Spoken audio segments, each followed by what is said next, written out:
Napansin ko po sa mga ibang mga reactors natin, nag-aaway sila. Personal po ang away nila. Personal po ha. Personal. Ibig sabihin,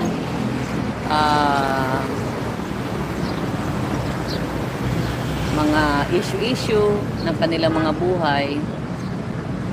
Tapos idadamay si Kalinga Prab.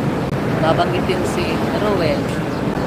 Ang pinag-aawayan nila, buhay nila, sarili nilang mga buhay. Tapos babanggitin ang Kalingap, diba? Dapat po kung mapag-uusapan pa niyo, kasi maliit na bagay po yung pinag-uusapan ninyo na mga awayan, mga walang kwentang hiringan. Kung mapag-uusapan ng private, i-private na lang, mag-chat na lang. Kung hindi naman kayang i-private at gusto nyo naka-live, kasi nga may mga channel kayo, pag may channel nga naman, pag awayan, pag marites, pag murahan, maraming nanonood, gusto ninyo ng income, kayo na lang po magmurahan. Murahin mo yung kaaway mo, sabihin mo na lahat sa kanya, pero wag nyong idama yung Ruel, Rochelle, Kalinga Prab, Matubang family, banggit pa kayo ng mga ganon. Jubilito TV Official. Alright, inyo sa mga kabagis, this is Jubilito TV Official at eto na naman po muli ang isang edisyon ng ating reaction video, mga kalingap, mga kabagis, no? Pero bago po lahat, syempre po, mega love shoutout po muna kay Kuya Val Santos Matubang, kay Ate Edna Vlogs, Kalingap Prab, Ruel of Malalag, Rachel Morales, Kalingap Partners, Kalingap Subscribers, Kalingap Netizens. Mega love shoutout po sa inyong lahat.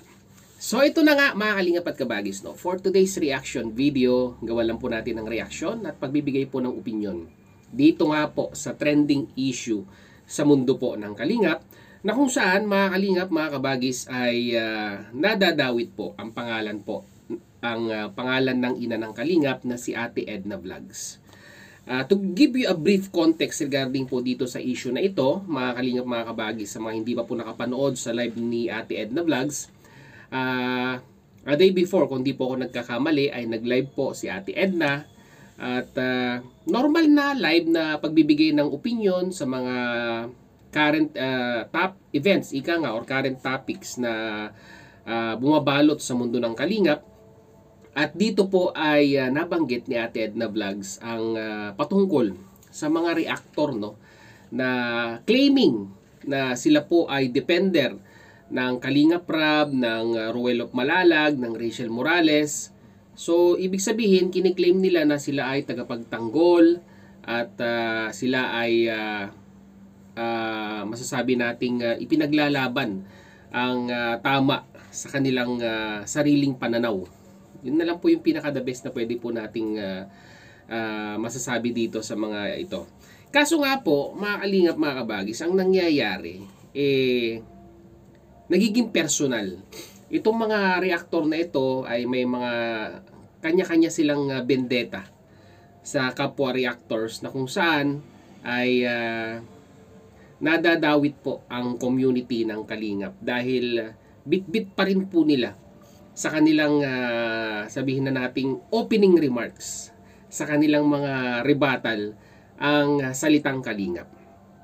Ang panawagan lang naman ni Ate Edna noong mga time na iyon ay kung meron po silang personal na problema dito po sa mga ibang kapwa nila content creator na nagdidependen sa ibang community, ay pwede naman pag-usapan in private. Bakit kailangan pang i-live? Which is parang naiintindihan naman po ni Ate Edna na for the views talaga ang nangyayari. Dahil wala naman pong wala pong magiging ganansya kung pag-uusapan in private. Which is, mga kalingap at kabagis, no? Maalala ko lang po.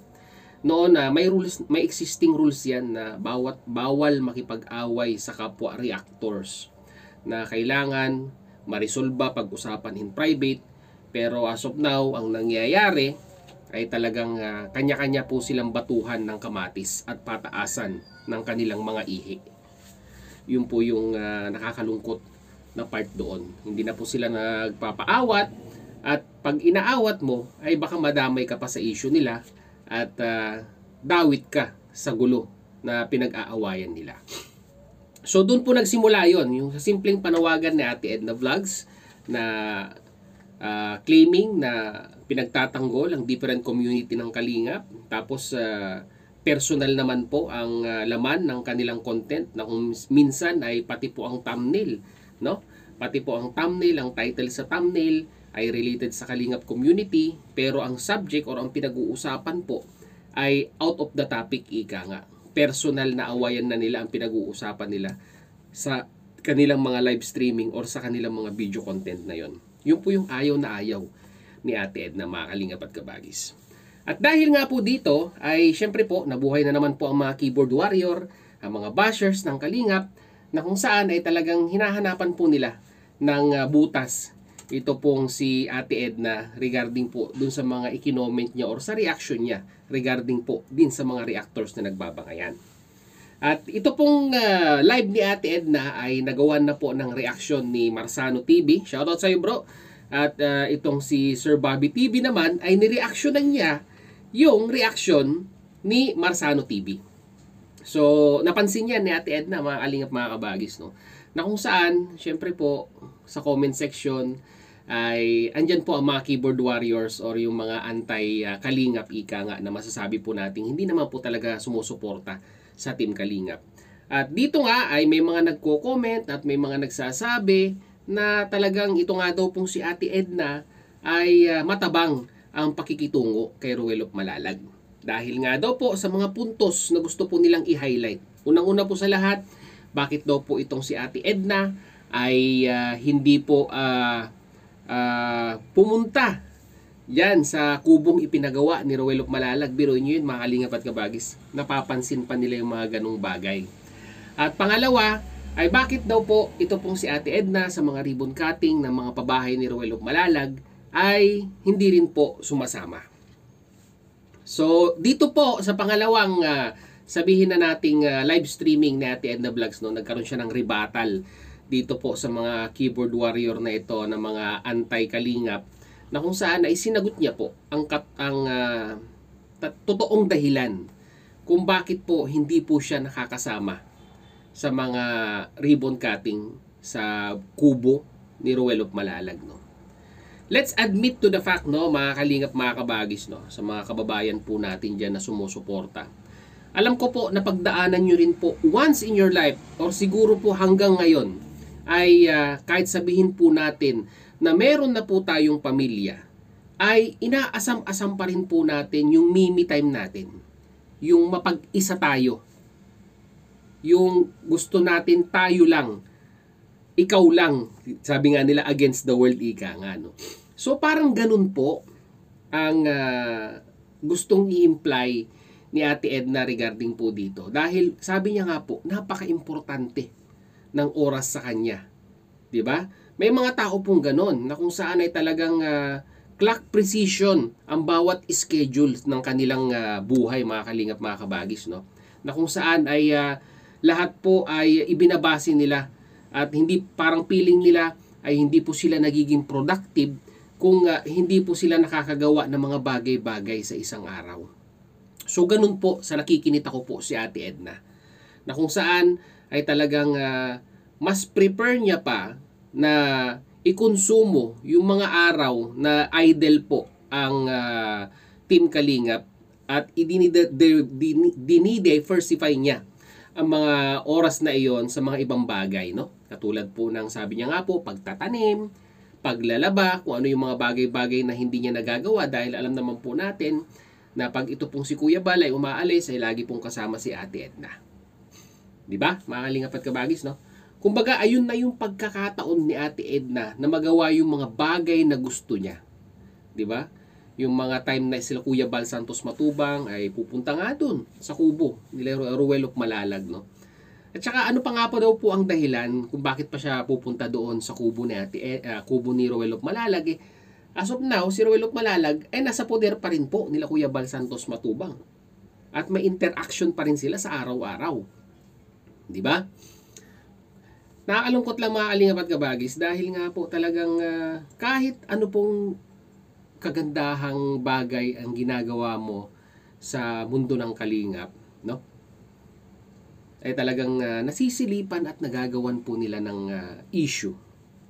'Di ba? Ito nga po, yung kay Ate Edna, yung hindi pagsama sa ribbon cutting, pati yun nasisilip po nila. Ang ginagawa po ng mga keyboard warrior na ito or yung mga anti-matubang, anti-kalingap na ito ay pinagsasabong po ang community ni Ruel, ang community ni Kalingap Prab para po magkaroon po ng dibisyon. Yun po yung nakakalungkot dito. At wala silang pakialam na kahit ano pa ang maging output nito basta mapagsabong po nila. Kasi nga po, syempre, mga content creator or sabihin na nating kanyang mga yan, talagang ang pakay nila sa pagpapanood sa Kalingap ay humanap ng butas at gumawa ng issue. No? Yung po yung fulfillment nila sa buhay. Yung po yung kasiyahan nila. Doon po sila nakakaramdam ng joy, ika nga, no? Na kung saan ay dapat naging joy dishwashing liquid na lang. 'Di ba? Mga kalingap at kabagis, para yung gaano mang kasama ang ugali nila ay mahugasan ng joy dishwashing liquid. So yun, no, mga kalingap at kabagis, no. Ang kwan ko lang dito, ang gusto ko lang bigyan ng punto dito. Wag po nating kagaya nga po nung unang live ni Ate Edna. Wag na po nating gamitin ang community ng Kalingap kung ang away po natin ay personal. 'Di ba? I-address mo na direct doon sa gusto mong kaaway at wag mo nang i-highlight ang salitang Kalingap. Ang pangit kasi, no, mga Kalingap, mga kabagis. Entrada ng video mo or ng live mo, mega love shout out Kuya Bal Santos Matubang, Ate Edna Vlogs, Kalingap Prab. Ayun yung entrada eh. Ayun yung entrada ng video mo. Tapos bandang huli, ang topic mo na ay yung kaaway mo na reactors na lihis na doon sa kung anumang topic ang gusto mong pag-usapan. Kagaya nga po na sinabi ko kanina, personal vendetta na ang nangyayari sa kanilang mga content. And secondly, mga kalingap, mga kabagis, no, ay wag po nating pag-isipan ng tagilid at lihis yung mga bagay na napapansin po nating ginagawa po ng mga charity vloggers, no? Kagaya nga po ng diniscuss ko kanina, yung hindi pagsama ni Ate Edna Vlogs sa kubo at saka sa ribbon cutting ay napapansin din po pala, no? Wala pong issue ang mga matubang. Yan po ang itatatak natin sa ating isipan. Ang gumagawa lamang po ng issue ay yung mga bitter at yung mga talagang sabihin na natin gustong pagsabungin po ang community ni Ruel of Malalag at ni Kalingap Prab, community na rin po ni Kuya Bal Santos Matubang. So maging aware po tayo, mga kalingap, mga kabagis, mga kalangga nation natin sa mga ganitong klaseng tao or mga ganitong klaseng netizens. Baka po maligaw tayo at mapaniwala sa mga kanilang maling prinsipyo ay hindi na po natin marirealize na naloloko na po tayo ng mga individual na ito. So yun, mga kalingap at kabagis, yun lamang po ang ating reaction video for today. At maraming salamat po, no, dahil 12 minutes nasamahan nyo po si Jubilito TV Official. At kagaya nga po ng lagi po kong sinasabi, baka may hindi pa po nakasubscribe kay Kuya Bal Santos Matubang, Ate Edna Vlogs, Kalingap Prab. Suportahan po natin ang kanilang mga YouTube channel. Ganun din po, Jubilito TV Official. Subscribe nyo na po ako. Isama nyo na rin po, follow and like ang ating official FB page na may title pong Paksa ng Buhay, Aking Gabay.